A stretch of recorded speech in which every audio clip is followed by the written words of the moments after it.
physical violence with them. Come on. They're deploying from the jeeps, as you can see. They're going to deploy the weaponry.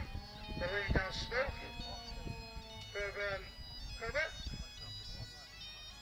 So you're nice. I know it's quite good cover actually. You get a chance to get your cameras out, get the piper coming in, piping the guys in. In the war, the pipers didn't get shot by the Germans.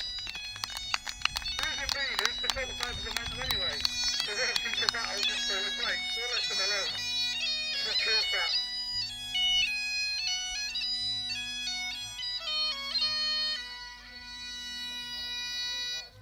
That's worth a round of applause, ladies and gentlemen. Come on, give them a good round there.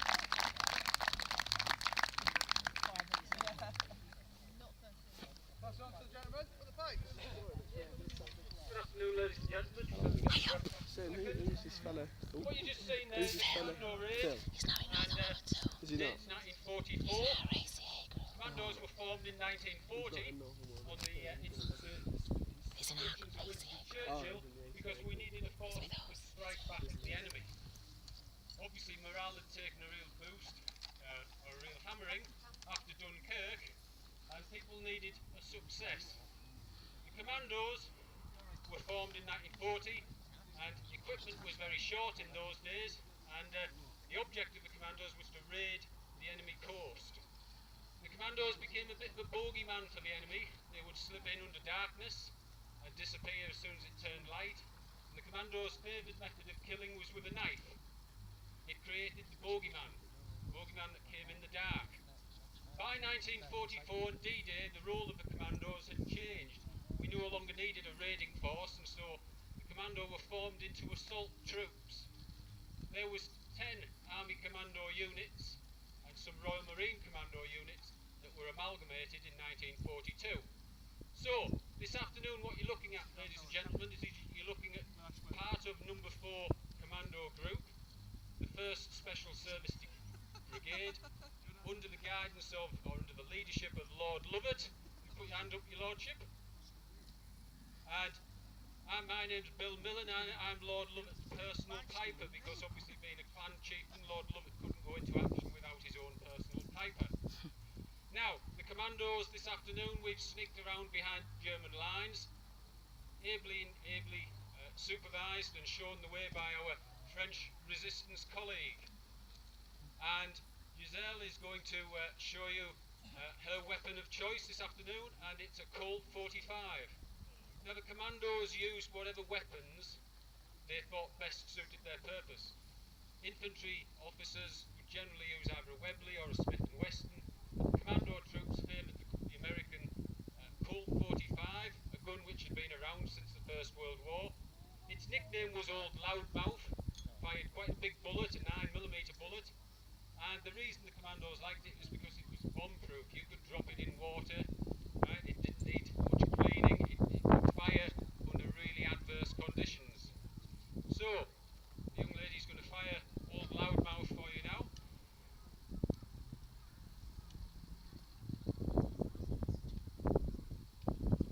She's only just got the gun.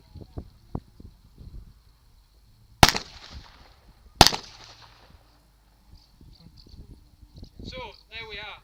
Colt 45, as I say, it's an old weapon. It's been around since the First World War. It's automatic, which means as soon as you pull the trigger, it will fire.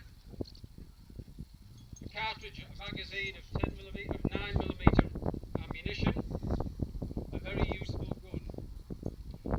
Now, the next gun you're going to see fire this afternoon is the Lee Enfield 303. I'm going to pass you over to Ian. Ian's got his breath back now. He can talk about the Lee Enfield. This is a Lee Enfield Mark IV preferred weapon. The weight is about 8.2 pounds. Ian, a bit close to you now. Okay, shout. It's 8.2 pounds in weight. He preferred some sniper scopes on it. As you can see, one of the Commandos got sniper smoke up, and it fires a 303 round, and its distance is roughly 3,000 yards. Ready to fire. Load your weapon.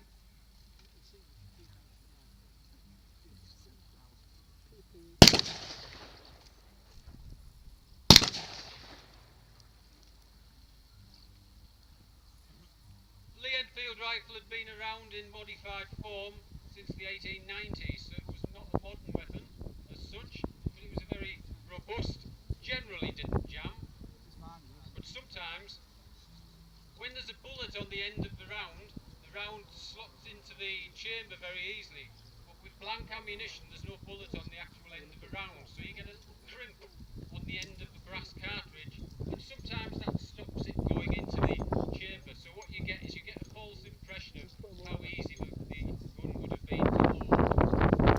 If you looked at how we came on this afternoon, we came on in jeeps, and we came on in bikes.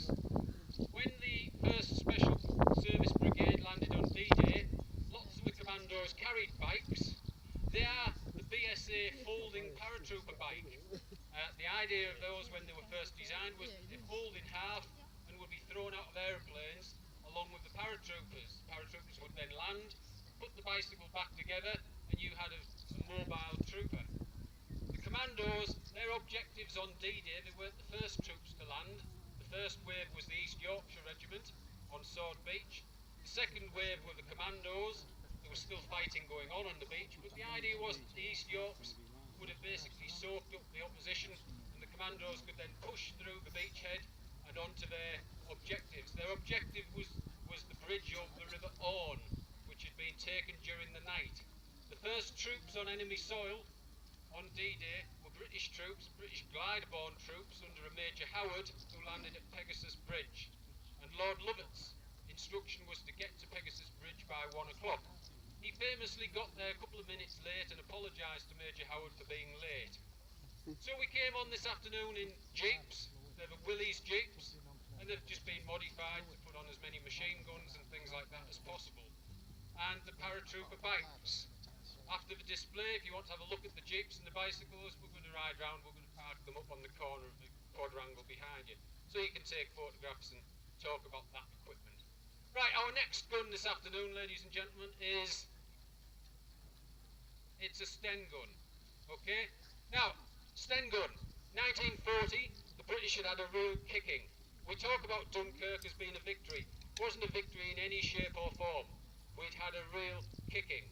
We managed to get our army back from France, 350,000 men, but they left all of their equipment, they left all of their weapons, and all of their vehicles, all of their tanks. So in 1940, you know, when you watch things like Dad's Army and they were making weapons out of bog brushes, that's basically about it. And the Sten gun came about because the army needed a light machine gun, and the Sten gun was developed, and it was very, very, very cheap to make. It was also rubbish. It jammed. They say it cost 10 shillings to make. Now the Commandos' preferred weapon would be a Thompson submachine gun, but they were much, much more expensive, and there was less of them around. This afternoon we're going to find some Sten guns for you, and these, as I say, were very, very cheap weapons. They fired a 9mm round, same as the pistol bullet. The thing about the Sten gun, it was great for shooting somebody where the house is from here, right? But any sort of further than that, the bullet would travel that distance, but there was no chance of hitting anybody. Yeah, so it had sights on it, but they were just for decoration because, you know, you had to be pointing from the waist, and basically you had to be pretty close. And if you fired 15 bullets at somebody, there was a good chance one of them might have hit them. Okay, boys?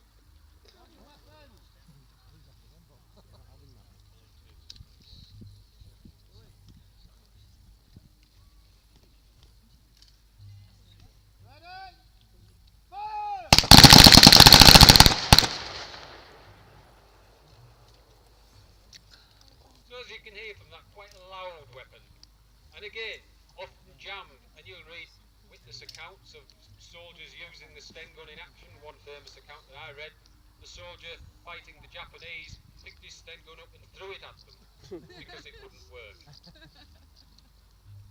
The next weapon we're going to show you this afternoon are some mortars. Now, when the role of the commando changed, we got some extra weaponry, one of them being a 3-inch mortar. 3-inch mortar was too heavy for the Commandos to carry. So, when we started to get jeeps in 1943 and 44, and our role changed to assault troops, then we got some weaponry such as the 3-inch mortar. Up until that time, the Commandos were expected to live behind enemy lines and carry their equipment with them. So earlier you saw British troops and you saw the kit and equipment that they had, and now if you look at the equipment that we've got, so the likes of my Bergen rucksack, everything that I need for 48 hours is in this Bergen rucksack, because it's not expected that I would be supplied from a weapon, from a vehicle, so I would be expected to be self-sufficient. So the Bergen rucksack, it's like a mountaineering rucksack, was very useful to the Commandos for carrying their equipment. Right, the weapon that we're going to fire now is a 2-inch mortar. Now you see this is a nice small unit. This would be carried by a soldier in a section, and basically it's got a 2-inch diameter barrel. Very simple, 2-inch diameter barrel. It's got a little sort of stand that will push it against the ground, and a round that will drop down the barrel. It's a percussion round, so when the round drops down the barrel, it will then fire. Okay, gentlemen? Try not to hit those cars. They cost a lot of money. In the middle of a water, Carl, if you can. Oh, we're having trouble with the mortar. There we go. And the second one. These 2-inch mortars could be fired very quickly. Now, one of the only problems with the mortars is the Commandos were often moving very quickly and had to carry everything with them. So as well as your personal equipment, you'd have to carry a lot of ammunition as well.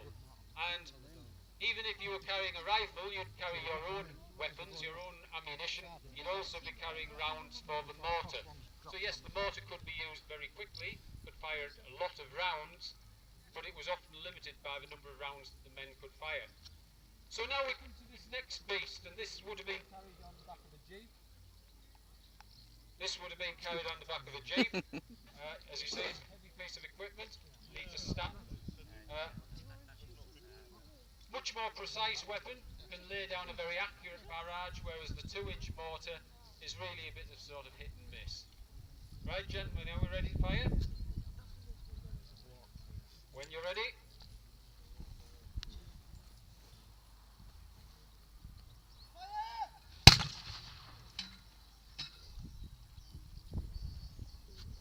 And again, a 3-inch mortar could lay down quite a barrage.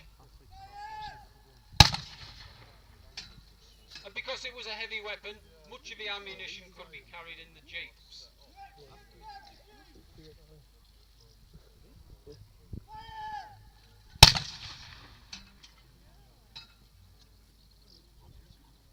Right, ladies and gentlemen, so that brings us to the end of the Commando raid. Thank you very much for listening to our talk. We're going to drive our jeeps around the field. We're going to park at the quadrangle. If you want to get photographs and have a little chat about the jeeps and things, not what we were going to talk about now, but you can talk up there. Right, thank you, gentlemen. And lady, obviously. Thank you very, very much for that. I appreciate you sitting there through that. Thank you very, very much. We are the Northern Military Association.